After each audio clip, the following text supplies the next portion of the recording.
In this demonstration, we will download the N-Central ISO file and install N-Central on a server. To access the N-Central download, log into Enable Me. Click Resources and select Software Downloads. Select the N-Central category. Then, click on the most current N-Central for CMMC Compliance FIPS software download. Review the information and scroll to the ISO download link section.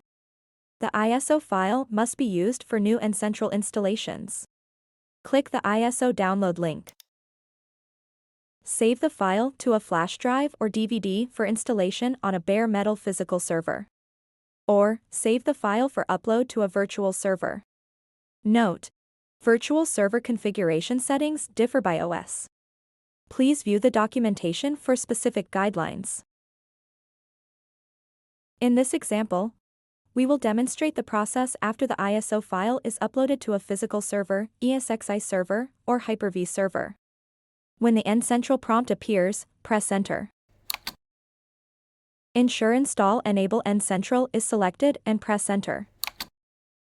N-Central supports IPv4 and IPv6. Select the IP version and press Enter. Select the configuration method and press Enter. In this example, we will configure using DHCP. Select a time zone and press Enter. The installer launches, and a progression of screens appear as the files download. When the installation is complete, a green screen appears to indicate success. Go to the URL to log into N-Central and continue the configuration.